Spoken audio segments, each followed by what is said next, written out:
Throughout my mentorship sessions, I have noticed one common pattern, one common fear among aspirants कि उन्हें हमेशा ये लगता है कि what if I forget something which I am reading today. और जब मैं प्रिपरेशन करता था तब मुझे भी यही डर लगता था कि जैसे मैं पॉलिटी पढ़ रहा हूँ, फिर उसके बाद में ज्योग्राफी, देन इकोनॉमी या इन्वायरमेंट पढ़ लिया, मान लो देन इकोनॉमी पढ़ा। अब इस टाइम तक अगर मैं दोबारा पॉलिटी भूल गया तो अब ये डर जो है वो काफ़ी ज़्यादा कॉमन है एंड जेन्युइन भी है। अब इसका कई लोग ये सॉल्यूशन ढूंढते हैं कि मैं पॉलिटी पढ़ रहा हूँ, उसके बाद मैं ज्योग्राफी पढ़ूंगा और साथ के साथ पॉलिटी भी रिवाइज करूँगा। फिर ज्योग्राफी के साथ में अगर मान लो इन्वायरमेंट आपने पढ़ा, तो फिर क्या अब आप इन्वायरमेंट के साथ पॉलिटी और ज्योग्राफी दोनों को रिवाइज कर लोगे? मान लो एक बार को कर भी लो, देन इकोनॉमी जब आप पढ़ रहे हो तब क्या आप इन तीनों को साथ लेके चल सकते हो? नहीं चल सकते। तो आपको पॉलिटी तो छोड़ना ही पड़ेगा। और इको के बाद में मॉडर्न हिस्ट्री आ जाएगा, फिर एथिक्स आ जाएगा, तो ज्योग्राफी भी छूटेगा, इन्वायरमेंट भी छूटेगा। तो ये तो पक्का है कि पॉलिटिक्स में काफ़ी बड़ा गैप लगने वाला है। Are you getting the point? There is a practical problem for this. तो अब मैंने एक सॉल्यूशन निकाला था मेरे लिए, which I call 50% revision rule. And मैं ये डिस्कस करूँगा कि how this rule will help you a lot and this will end your fear of forgetting things. ये पूरा फियर ही आपका ख़त्म हो जाएगा ये रूल अगर आपने अच्छे से समझ लिया। So do watch this video till the and so that you can totally understand this. And इस वीडियो में आपको काफ़ी साइंटिफिक तरीके से मैं समझाऊंगा how this rule actually works. But before that, here is a brief intro of myself. I have appeared in CAC 2020, 2021, 2022, and every time I have reached till the interview stage. And here I am going to decode my journey backwards for you, telling you what works, what doesn't works, and how to easily achieve your IAS dream. Overall, मैंने mistakes करी है and I will ensure that you don't repeat those mistakes. And क्योंकि यहाँ पे मैं आपको theory नहीं बताऊंगा, प्रैक्टिकल चीज़ बताऊंगा, तो आपकी जर्नी काफ़ी ज़्यादा आसान भी होने वाली है। सो इस वीडियो को आप ध्यान से देखना। एंड अगर इसमें आपको कहीं को समझने में दिक्कत आती है तो आप इसकी पीडीएफ मेरे टेलीग्राम चैनल से डाउनलोड कर सकते हो, और एक्सक्लूसिव रिसोर्सेस आप मेरे वेबसाइट से डाउनलोड कर सकते हो। And you can also check out free IAS Ganga mock test, उसके लिए भी आप साइन अप कर सकते हो। इन तीनों का लिंक मैंने कमेंट सेक्शन में पिन कर रखा है। अब आते हैं पहली चीज, why most student struggle with revision. तो देखो, जो भी स्टूडेंट पढ़ते हैं अधिकतर वो ये गलती करते हैं कि उनकी जो फर्स्ट रीडिंग है और जो सेकंड रीडिंग है उसमें कोई खास फर्क होता ही नहीं है। वो हमेशा ही ऐसा लगता है कि they are reading it for the first time, either they highlight everything or they don't highlight anything at all. And वो कभी ये सोचते ही नहीं है कि how can I revise this faster next time. और कोर प्रिंसिपल जो आपके रिवीजन का होना चाहिए ना, जब भी आप कोई चीज़ पढ़ रहे हो, your core principle should be to ask yourself कि जब मैं इसे अगली बार पढ़ूंगा ड्यूरिंग माई नेक्स्ट रिविजन, कैसे मैं इसमें 50% टाइम बचा लूँ और 2x मेरी क्लैरिटी बढ़ा लूँ। मतलब फर्स्ट रीडिंग से जब मैं सेकेंड रीडिंग पे जा रहा हूँ तो मेरा टाइम जो है वो 50% कम हो जाए। ऐसी होनी चाहिए आपकी फर्स्ट रीडिंग। अब ये कैसे होगा ये मैं आपको आगे बताऊंगा। लेकिन अगर आप इस रूल को समझोगे तो 50% रूल क्या कहता है कि मान लो आपको जैसे सैलेंट फीचर्स हैं ऑफ इंडियन कॉन्स्टिट्यूशन, ये चैप्टर आप पढ़ रहे हो लक्ष्मीकांत से, फर्स्ट रीडिंग में आपको 100 मिनट लगे, तो फर्स्ट रीडिंग इस तरीके से करो कि अगली बार आपको जस्ट 50 मिनट्स लगें। देन सेकेंड रीडिंग ऐसे करो कि 25 मिनट्स लगें। एंड फोर्थ रीडिंग आपको ऐसे करनी है कि 10-15 मिनट्स लगें एट मैक्स। तब आपको कभी भी ये डर ही नहीं लगेगा कि व्हाट इफ आई फॉरगेट, क्योंकि आपको पता है अगर आप पॉलिटी फॉरगेट भी कर गए तो भी आप उसे विथ क्वाइट लेस टाइम दोबारा से रिवाइज कर लोगे। तो ये है इसका प्रैक्टिकल सॉल्यूशन। आप ये नहीं हो सकता कि आप चीज़ें भूलो ही ना, but you can design a system, a revision system where you are sure कि अगर if you are forgetting that it will not take much time to revise it. And this is the exponential compression of revision time. And इसके लिए एक mathematical formula भी है, तो ये आप पढ़ सकते हो आराम से। ठीक है, अब ये वर्क कैसे करता है, तो देखो ये वर्क कैसे करता है, इसके पीछे पूरी कॉग्निटिव साइंस है। जब भी आप कोई चीज़ दोबारा पढ़ रहे होते हो विद स्पेस्ड रिपीटिशन, जैसे आपने पॉलिटी पढ़ा, then geography, then eco, and फिर काफ़ी टाइम बाद आप दोबारा से पॉलिटी पढ़ रहे हो, देन ज्योग्राफी, इस तरीके से। ये है स्पेस्ड रिपीटिशन। तो जब आप ऐसे पढ़ रहे होते हो तो जब उस टाइम पे आपका माइंड रिकॉल करता है।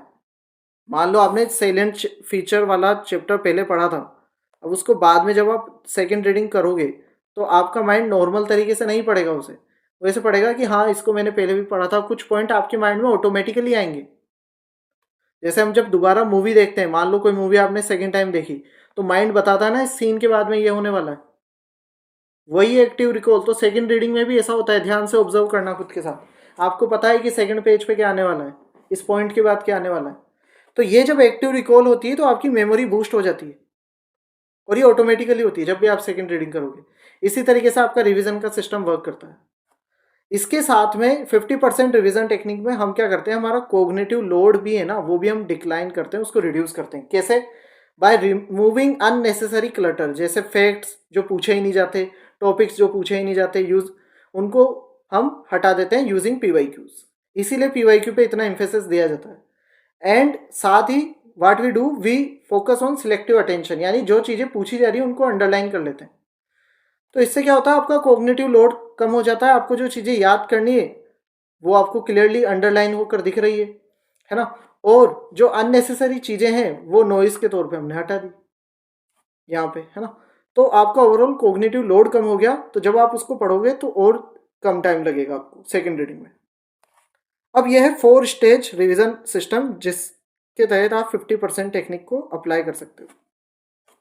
फर्स्ट इज, जब भी आप फर्स्ट टाइम किसी चीज़ को पढ़ रहे हो, then focus on understanding it. ठीक है, क्योंकि अंडरस्टैंडिंग पे फोकस नहीं करोगे, आपके कंसेप्ट क्लियर नहीं होंगे। वो आपको हमेशा सेकेंड रीडिंग में भी ऐसा लगेगा कि फर्स्ट टाइम ही पढ़ रहे हो। तो focus on understanding in the first round. साथ ही using PYQs, underline the important stuff and eliminate junk. ठीक है, eliminate things which are not asked. इस टाइम पे नोट्स मत बनाना। Many people try to make notes in the first round and वो होता कुछ नहीं, वो दूसरी सेकंड बुक क्रिएट कर देते हैं बस।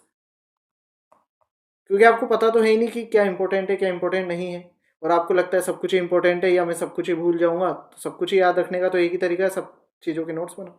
तो नोट्स मत बनाओ फर्स्ट राउंड में। अंडरस्टैंडिंग पे फोकस करो, पीवाई की मदद से अंडरलाइन करो, और जंक को, जो चीज़ें काम की नहीं है, उन्हें हटा दो। Highlight only 30-40% of the page. Keywords को हाईलाइट करो, और ये सोचते हुए हाईलाइट करो कि अगर कल मुझे इसे 30 मिनट में रिवाइज करना पड़ गया तो उस हिसाब से मुझे इसे अंडरलाइन करना है। तो फिर आप काम की चीज़ें ही अंडरलाइन करोगे। जैसे स्टूडेंट पूरी लाइन को अंडरलाइन कर देते हैं, ऐसे नहीं करना है। अब जैसे पूरी लाइन है, ये इतना बड़ा सेंटेंस है ना, इसमें मैंने क्या बोल्ड कर रखा है, 30 मिनट टुमारो, यही है कीवर्ड बस। तो ऐसे आपको अंडरलाइन करनी है जो कीवर्ड है। जैसे यहाँ पे फैक्ट दे रखा है, ये मैंने हाईलाइट कर रखा है ना, यानी कि ये इंपॉर्टेंट है। तो ये पूरी लाइन अगर मैं बोल्ड कर देता तो that would have been difficult, लेकिन ये वर्ड मैंने, फैक्ट मैंने बोल्ड कर रखे हैं, तो इससे मेरा रिवीजन अगली बार फास्टर हो जाएगा। मतलब समझने की कोशिश करना है ना। इसके बाद में स्मार्ट सेकंड रीडिंग।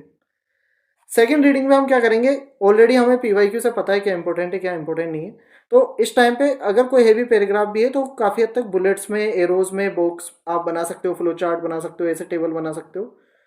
ठीक है, बाकी मैं सोच रहा हूँ इस तरीके के नोट्स में ऑलरेडी जो मैंने मेरे लिए बनाए थे वो भी मैं रेडी करने की कोशिश करूँगा आने वाले टाइम पे।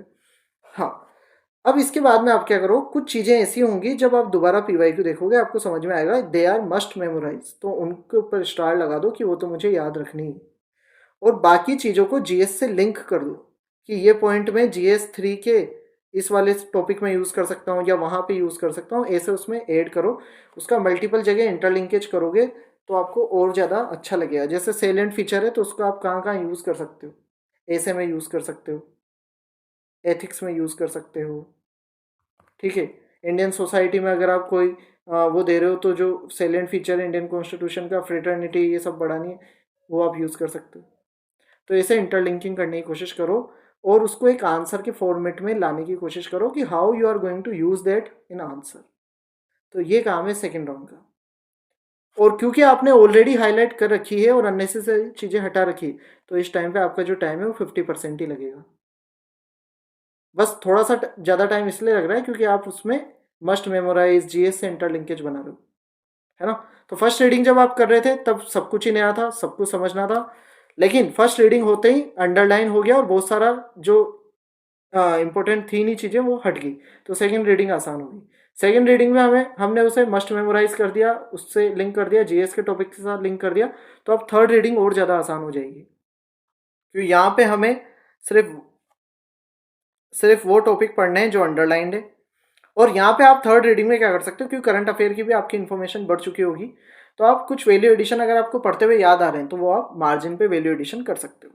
देन इसके बाद में क्योंकि टाइम कम लग रहा है यहाँ पर, तो आप एक एक्टिव रिकॉल, एक्टिव टेस्ट भी करो खुद का, वो चैप्टर पढ़ने के बाद एक्टिव रिकॉल करो कि आपने कितने पॉइंट आपको याद रहे, और फिर उसके बाद में वेरीफाई भी करो, तो इससे आपकी रिकॉलिंग कैपेसिटी बनेगी। चाहो तो इस टाइम पे जो लिमिटेड पॉइंट बचे हैं जो आपने अंडरलाइन कर रखे हैं, फैक्ट्स, एग्जाम्पल, ये सब, उनको आप A1 शीट फॉर्मूला के तहत सारे टॉपिक को आप A4 शीट में भी कन्वर्ट कर सकते हो, एक पेज की।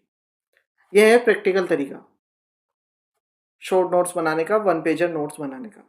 देन फाइनल स्नैपशॉट राउंड जो रहेगा, अब ये जो 10-15% टाइम रहेगा ये आपका एग्जाम तक चलेगा, इतना तो लगेगा ही सही, ठीक है। तो रीड ओनली इस टाइम पे आपको सिर्फ कीवर्ड, डायग्राम, 1 पेजर जो आपने नोट बनाए वो देखना है। ये काफ़ी कम टाइम लेगा, बहुत सारे टॉपिक तो लेस देन 10 मिनट में हो जाएंगे, एंड आपको हमेशा एक कंट्रोल की फीलिंग आएगी। एंड नाउ जो फोर्थ रीडिंग होगी उसके बाद में आपको फॉरगेट करने का डर ही खत्म हो जाएगा, जैसे मुझे हो गया था। मुझे याद था कि अगर मैं भूल भी गया तो भी कोई दिक्कत नहीं है, क्योंकि it will not take much time for me to revise. This is the power of 50% technique. यहाँ पे अगर हम एक कंपेरिजन टेबल का इस्तेमाल करें, फर्स्ट रीडिंग में 100 मिनट लगे किसी भी टॉपिक को पढ़ने में, 40% आपको याद रहेगा, उतना काफ़ी है। उसमें आपने अंडरस्टैंडिंग कर लिया, अंडरलाइन कर लिया, एंड अननेसेसरी चीज़ें हटा दी। That is a very important thing, वो ही पर्पस था फर्स्ट रीडिंग का। सेकेंड रीडिंग में ऑब्वियसली आपका कम टाइम लगेगा ये सब करने के बाद, और आपका क्योंकि एक्टिव रिकॉल हो रहा है तो 60% आपको याद रहेगा। टाइम की कितनी बचत हुई सेकेंड रीडिंग में? 15 मिनट्स की। थर्ड रीडिंग में 25 मिनट्स लगेंगे, क्योंकि 60% तो आपको ऑलरेडी याद रह गया था, 20% एक्स्ट्रा आपको देखना था। फाइनल जो रीडिंग होगी, जो पेपर के पहले भी आप करोगे, उसमें 10-15 मिनट्स ऐसे लगेंगे और 90% तक आपको याद रहेगा। 100% कभी भी याद नहीं होगा, तो उसके लिए लोड भी मत लेना, ठीक है। ओवरऑल इसमें हो क्या रहा है, नेट बेनिफिट क्या है? हर बार आपका टाइम कम लग रहा है, लेकिन याद आप ज़्यादा रख पा रहे हो और आप कामर फील कर रहे हो। ये है कंपाउंडिंग इफेक्ट ऑफ लर्निंग, ठीक है, रिविजन। लेकिन ये बात भी सच है कि यहाँ तक अधिकतर स्टूडेंट पहुँच भी नहीं पाएंगे, ये भी मैंने अभी भी बता दिया ना, तब भी वो इसको फॉलो नहीं कर पाएंगे, यही है बात। तो बोनस टिप क्या है? पीवाईक्यू ड्रिवन फिल्टरिंग आपको करनी है। हमेशा पीवाईक्यू देखो, और जो चीज़ें लास्ट के 10 साल में नहीं पूछी गई, एटलीस्ट उनको लो प्रायोरिटी में डाल दो, उनको कवर मत करो। एंड जो 3+ पीवाईक्यूज में आपने रिपीटेडली देखी है, उन्हें रेड कलर से हाईलाइट कर दो या उन पे आर लिख दो, स्टार बना दो, because they are revision gold mine, they are quite important. Overall आपको माइंडसेट शिफ्ट क्या करनी है, आपको ये नहीं पूछना है did I finish the syllabus, आपको ऐसे सोचना है कि व्हाट शुड आई डू कि अगली बार फास्टर हो जाए, कैसे मैं इसको अगले दिन अगर रिवाइज करना हो तो 15 मिनट में क्विकली देख सकूं, और क्या मैं अननेसेसरी चीज़ों को हटा सकता हूं। ये आपको माइंडसेट रखना है पढ़ाई करते वक्त, और हर रीडिंग के साथ में ये आपको करना है, कैसे वो फास्टर हो, कैसे अननेसेसरी चीज़ें हटाई जा सके, तो आपका लोड कम होता जाएगा। एंड ओवरऑल जैसा मैंने पहले भी कहा था, 10% को 90% जगह यूज़ करने का माइंडसेट रखो, ना कि 90% याद रख के उसे 10% जगह भी यूज़ नहीं कर पाना, ठीक है। ये भी होता है, 90% चीज़ें पढ़ी, 10% जगह भी यूज़ नहीं हो पा रही, लेकिन आपको कोशिश करनी है 10% याद रखा, पढ़ा, 90% जगह यूज़ कर दिया। Overall you don't have to remember everything, you can't do that, okay. So build a system जहाँ पे आपका brain remembers it faster every time, okay. इसी तरीके से टॉपर्स रिवाइज करते हैं, यही है एक प्रैक्टिकल तरीका। If you still have any doubt, you can ask them in the comment section, and you can also join my Telegram channel for this PDF. You can download free resources from my website, and for such interesting lecture you can subscribe to my channel. And if you find that this video was useful for you, you can like it and share it with your friends who need such kind of techniques. And अगर आपको ऐसी और ज़्यादा technique सीखनी है तो study like topper करके मैंने एक प्लेलिस्ट बनाई है, और वो सभी तरीके के स्टूडेंट्स के लिए रेलेवेंट है, चाहे वो किसी भी एग्ज़ाम की पढ़ाई कर रहे हो। उस प्लेलिस्ट का लिंक भी मैंने कमेंट सेक्शन में पिन कर रखा है, उसको आप देख लेना। And all the best for your preparation.